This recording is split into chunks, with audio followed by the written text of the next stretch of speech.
And now, it's time for another Dice Tower review with Tom Vasel.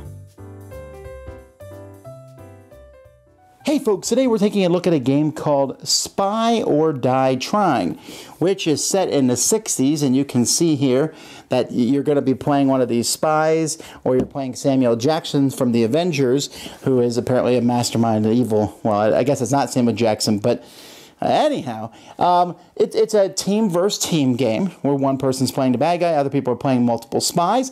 Let's take a look at how the game works.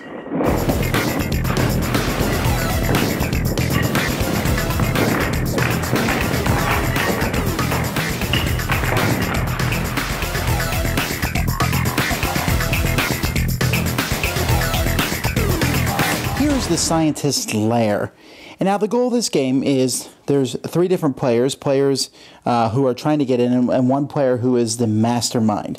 All right, so you have the mastermind. He starts over here in his lair, and then you have up to 3 people. So if it's just 2 people playing, one guy would bring in one of the scientists. Now, each scientist has their own board.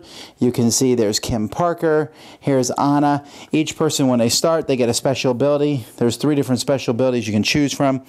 She chose, here, the marksman ability. You start with 1 pistol and then 1 other piece of equipment of your choice. There's lots of different equipments you can choose. Some, like there might be a lockpick to get through doors, or a machine gun, or some sort of knockout drug or whatever. Okay, so players are going to be taking turns, and over here, and this is very important, there's a time track. This time track, you basically have 1 hour to get in and out of this base. If you don't finish your mission by the end of that time, then the person who is playing the mastermind is the winner. Now you'll notice there's blue question marks all over the board. Each of these question marks, you're trying to get to these to collect that evidence. There's 3 different nationalities, Russia, UK, and United States, and you are trying to get 3 tokens. That gets you a point. 3 of the same color, you'll notice this one is blue, will get you points. 3 of the same nationality, 1 of each different nationalities will do well for you. So actually this is a red one, I'm sorry. There's a red ring around the Russian flag. You'll notice down here there's a blue ring around the Russian flag. Over here there's a blue ring around the American flag. So anyway, there's 9 of these. And so players are going to be sneaking around this base trying to get to these different areas here. Now, on a player's turn, they're going to have a wealth of different things that they can do. They might try to get in a door and unlock that door so that they can get into that door. They might see a guard laying around and fight that guard. They might want to go over here to the control room and turn off the power. They might want to go mess with the scientists because the scientists are building a major weapon of mass destruction, which is kept track over here on the board. The bad guy can use the scientist to slowly build different pieces of this weapon. So you can see here, let me quick build the weapon for you so you can see all 6 pieces of it. Now, when the scientist builds this weapon, this doesn't win him the game, but it adds time. 10 minutes for each section built when you build one completely across, and 10 more minutes when it's completely done. And you can see that 40 minutes it's a lot of the time. You'll also notice over here that there is a alarm section. As time goes by, there's going to be different kinds of alerts, right? The game starts with green alert because the bad guy doesn't know that you're coming in, and it will change to amber alert and then red alert. And whatever alert it is, the better the guards, when it's red alert, the guards move faster and they can spend these alarm tokens. The way alert changes is you're adding these alarm tokens, and once this fills up, it goes up to the next level alert. So the bad guy, the mastermind, can spend these tokens. Now these alarm tokens happen whenever the good guys are seen, the spies are seen, whenever anybody shoots a gun. There's different ways that those tokens will be there. In fact, the cool mechanic of the game is when you kill a guard, we leave a body token there, and if another guard discovers that token, it turns into an alarm because, hey, I just found the bad guy. So that's basically how the game works in a nutshell. The good guys are running around. They can even be capture the good guys. They can take wounds and be beat up and captured and thrown into prison and their guns taken away from them.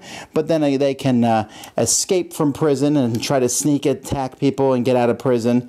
The bad guy here, you can see he has a secret entrance in his lair, and he can go somewhere else. At the beginning of the game, I put the secret entrance down here in the cafeteria, which is a special room where you can get more workers, more people will show up, more guards will show up as time goes by. I can have engineers set traps.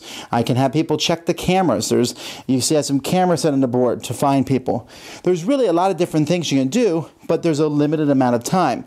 Each turn is going to be 1 minute, but probably much more than that, as many of the actions that the agents will do will cause more time to go by. So get 3 of these tokens and get out, and you win. How good your win is depends on the number of tokens you pull out. You get the time runs out and the mastermind wins. Now I'm going to be honest, when I first looked at Spy or Die Trying and looked at the components, I was not very impressed with it. It looked cheesy, and I thought, oh, well, you know, cardboard stand-ups. That just didn't inspire confidence. But after I played it, I was really impressed with how thematic the game is. There's so many options that you can do in your turn. You can try to sneak around the corner. You might just wait and hide for a while. You might try to knock a guard out with a sneak attack or just run around and shoot him, you know, not caring. You might try to go for the mastermind and get him out of the way because he can cause you a lot of problems. He has lots of different special abilities. You might want to go in and mess with the scientists so they can stop building that thing, or just go around and complete your mission. You're trying to beat out the other spies if there's multiples, because you're kind of working together, but at the same time you want to be the best spy at that point in time. And the more spies, the more minions. When you roll dice to do things, for the good guys, a 4, 5, or 6 is a success. For minions, a 6 is a success. But roll enough dice and the bad guys will eventually hit you. And that's what the main person is looking forward to. So theme is very solid in this game. The biggest problem with this game is the greatest strength. It's kind of weird, but it's so cool that there's so much that you can do. But at the same time, it's kind of annoying that there's so much you can do. I have not checked a rule book so many times in my life as this one. And not because the rule book is poorly written. I think the rule book is well written. The problem is I can't remember everything. If ever a game needed a player aid, this is one of those things. I mean, on the back, they tell you what all the different tokens mean, but I can't remember all the different actions or how to do different actions or what the different rooms do. And constantly, okay, what can I do my turn? I want to do this. Oh, man, there's like 20 different things to do. Which one do I want to do? The bad guy. Oh, I have 7 special abilities with my main bad guy. I got special abilities with my engineers. And so that's all cool, and that's all thematic. But it can also really, really slow a game down. Your first game of this, you are going to spend a ton of time glued to this. So this game badly needs player aids to help everybody understand what is going on. If you can get past that, though, the game itself isn't complex, just remembering all the different things you can do. It's fairly simple, and it's really cool, and the theme is so strong. And I love the spy theme. There's not enough good games about spies. So, in conclusion, this is a very good game. Yes, it could have used some component upgrades. Yes, it could have used player aids. Both those things would have helped the game out tremendously, and had this game had both of those, I would have probably said extremely good, excellent game. As it is, I'm merely giving this a good, because I think those things bring it down some, and I think looking through this will get annoying for some people, or struggling to get over. I mean, I guess you can memorize it too after a while, all the different things you can do. But if you're willing to put that work into the game, you're going to find a gem here, and I think with a little bit more polishing, this could have been one of the best games I played in a long time. As it is, it's still quite good.